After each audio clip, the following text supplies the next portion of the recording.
Honkai Star Rail. I love this game. Been playing it for almost 2 years now. I've got a lot of characters, teams, and I'm clearing endgame no problem. But recently, I've been feeling nostalgic, and I want to go back and revisit the early parts of the game. And I figured, why not do that and give some advice for new players along the way? I'm just going to swap from America to EU servers, since each server is a separate save file, and start playing on that one. My goal is to take this account far enough that it can start to clear in-game content, and do it entirely free to play. If you're interested in going through this with me and hearing what I have to say, hit the buttons all the other content creators tell you to hit, and let's get right into it. The game starts with an attack from a group known as the Antimatter Legion on a starship called the Herta Space Station. During the attack, two female characters, Kafka and Silverwolf, who are not part of the Legion, infiltrate the space station to look for something called the Stellaron. After defeating some of the Legion along the way, they find it and summon our unconscious player character into the station and place it within us, and give us a few words before leaving. When we awake, we're introduced to March 7th and Don Hong, who are part of the group known as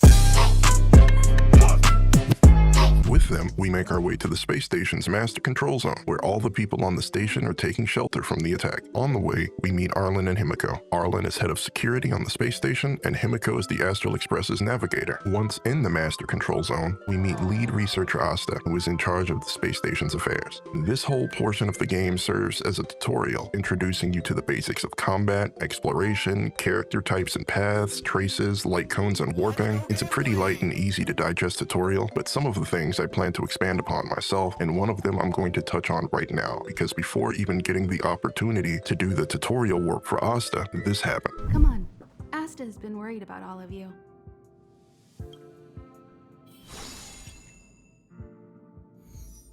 Oh wow.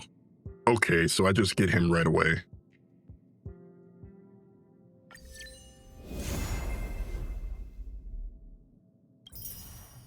That's insane. I didn't think they would do that in the tutorial. Oh my gosh. Wow. All right.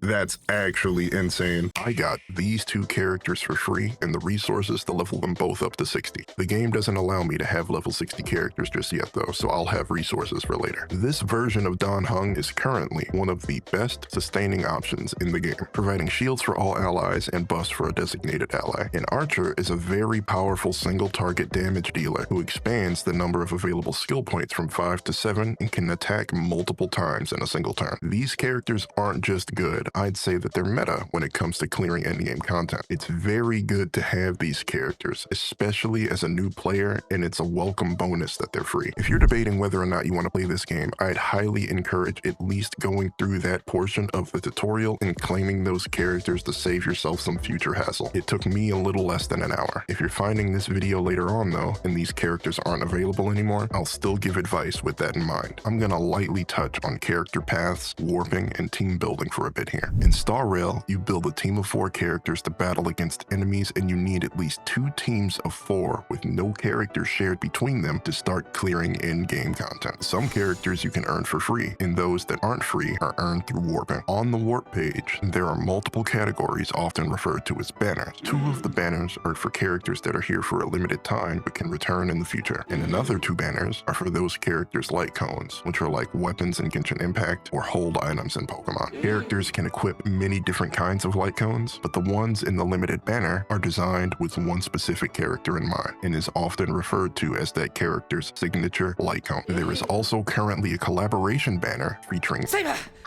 and light cones designed for them. Underneath that is the standard banner, featuring characters that will never leave this menu. You can earn characters and light cones by spending your earned currency or currency you bought on Star Rail passes. Limited banners use the red pass, and the standard banner uses the green pass. Cashing in a pass on a specific banner is equal to 1 attempt at trying to pull whatever it was into your account. With each pull, you're more likely to get them, and for every 10 pulls made, you earn either a 4-star character or light cone. So pulling in general can be seen seen as a pretty good thing to do, as it adds resources to your account outside of the desired character or light cone. I would say it's safe to pull as often as you want on the standard banner, but for limited banners, if you're opting to be free to play, like me, I'd highly encourage only pulling on limited banners that you feel benefit your account or give you access to a playstyle you'd like to invest in. Liking a character is a good reason to pull, but if the character you like is one who doesn't offer much to you or plays in a way that you don't enjoy, it's worth it to skip and maybe pick them up later. I'd also advise against using your currency for standard banner passes and use them exclusively for limited passes. You'll earn standard banner passes regularly. As a new player, there's an additional banner called Departure Warp that guarantees you a standard banner 5-star character within 50 pulls. But which one you earn is random, and as you can see, we can only do 10 attempts at a time, but the 10 attempts are discounted by 20%, meaning we only need 8 passes, 40 total to guarantee the 5-star. Because you're guaranteed a 5-star at 50 pulls doesn't mean you can't get one early. If you do, congrats, you're lucky, and I believe you can continue to pull and get a second one on the 50th attempt. But which one would I be hoping for? Well, when building a team, you usually want a damage dealer, or 2 if your overall damage is low, the character who applies the buffs or debuffs you want, or both, and a way to sustain yourself. I already have good sustain and damage for one team thanks to Archer and Dan Heng, and I have damage and speed buffs through the free 4-star character Asta. So my first team, before getting any other characters, is going to be Trailblazer, Archer, Dan Heng, and Asta. I'm likely going to use whoever I get, but depending on who it is will determine if they're being placed on the second team or being used to improve the first. So I want to quickly go over each of the paths and each character in this banner, and I'll show footage of each from my main account. Paths are essentially character classes and designate whether your character is a damaging unit, someone who applies buffs or debuffs, or keeps your team alive. Not too different from tank, DPS, and support in things like Overwatch or Marvel Rivals. Starting from the left, we have Yanqing. His path is the Hunt. Hunt characters are single target damage dealers. That might seem bad since there can be up to 5 enemies on the field at a time, but typically they hit that one enemy really hard. Archer is a Hunt character and he's really good. Yanqing's skill does damage and also applies a buff to himself that he'll lose if he's hit, but he's less likely to be hit while the buff is active. The buff increases his critical hit rate and his crit damage. The buff also grants him a chance of doing a follow-up attack, which has a chance to freeze. His ultimate is also single target and further increases his crit damage if his buff is still active. Next is Branya. Her path is Harmony. Harmony characters apply buffs. Branya's skill lets her advance an ally forward in the action order so they immediately take action after her, and she also increases their damage output for that turn. Her ultimate increases all allies' attack and crit damage for 2 turns. Gepard is Preservation. Preservation characters are defense characters who increase survivability, typically through shields, though not always. His skill is single target with a chance to freeze, and his ultimate provides a shield to all allies for 3 turns. If he's defeated, he'll revive himself, but only once per battle. Wealth is Nihility. Nihility characters apply debuffs. His skill has a bounce effect, hitting one designated enemy, and then bouncing 2 times, hitting random enemies. It has a chance to reduce the enemy's speed for 2 turns. His ultimate hits all enemies and imprisons them, delaying their action for 1 turn and reducing their speed. Enemies that are slowed take extra damage from him. Himiko is Erudition. These are AoE damage dealers. Himiko's skill hits 1 designated enemy and the 2 enemies on either side of it, and her ultimate hits all enemies. If an enemy has their toughness completely reduced, Himiko earns a point of charge. She does not need to be the one reducing the toughness. If it's an elite enemy or a boss, she'll get 3 points. When she reaches 3 points, she'll do a follow-up attack, and she starts the battle with 1 point. Clara is Destruction. Destruction characters do what the name implies: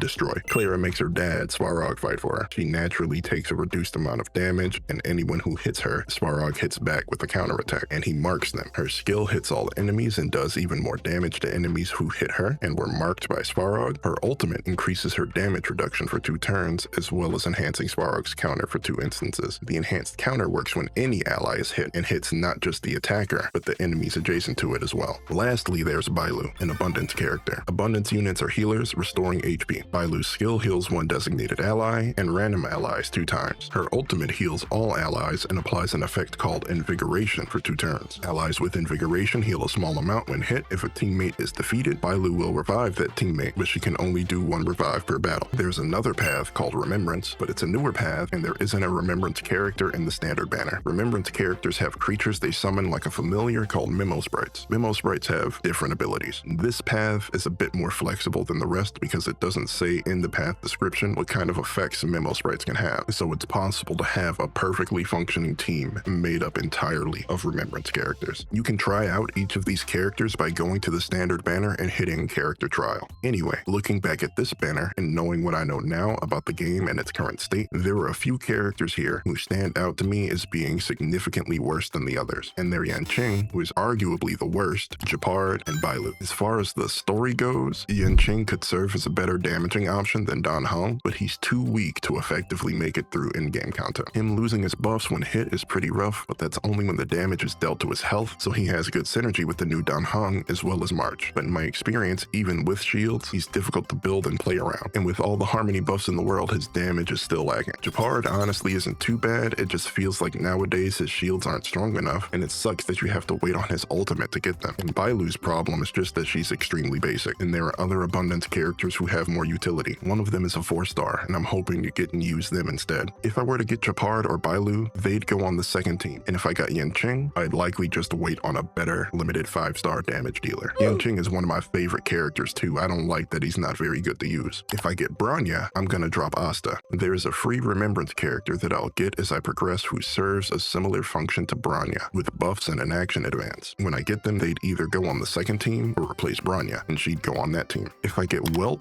Himiko, or Clara, they go on team 2. The character I'm most interested in, personally, is Bronya, but I'd be content with anything that isn't Yanqing. And if I didn't have the new Dan Heng and Archer, I'd be okay with anything and focus on one team first. Assuming the team at this point is Trailblazer, Dan Heng, March 7th, and Asta, and also assuming I'd want to keep the Trailblazer on the team, if I got Yanqing, I'd drop Dan Heng. They're both hunt characters, and Yanqing is definitely the better option here. If it's Bronya, I'm dropping Asta. If it's Gepard, I'm dropping March. If it's Welt, Himiko, or Clara, again, I'm dropping Dan Heng. And if it's Bailu, I'm either dropping March or I'm dropping Asta and running double sustain. I haven't pulled yet, and I'm going to be saving until I have 40 passes saved before trying. I don't know how quickly I'll get 40 passes, so I can't say that the next video will have me getting a new 5-star, but I'll continue to play until I feel I have enough to speak about and maybe come across a new mechanic I want to elaborate on. But this is where the first episode ends. If you enjoyed and are interested in more, I said it in the beginning, you know what to press. Until next time.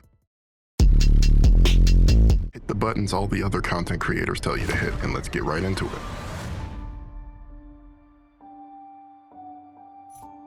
We're gonna pretend that didn't happen.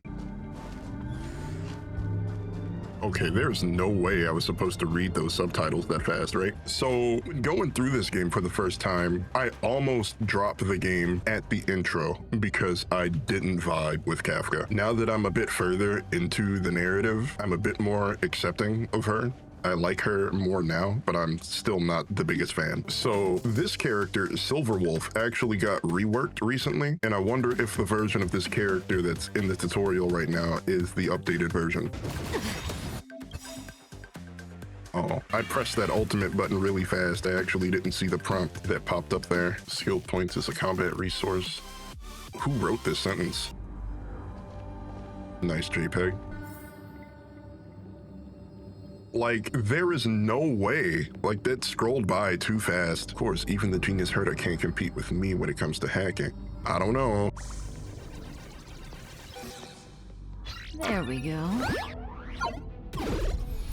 Honestly, a very fitting name. My GOAT. Best character in the game.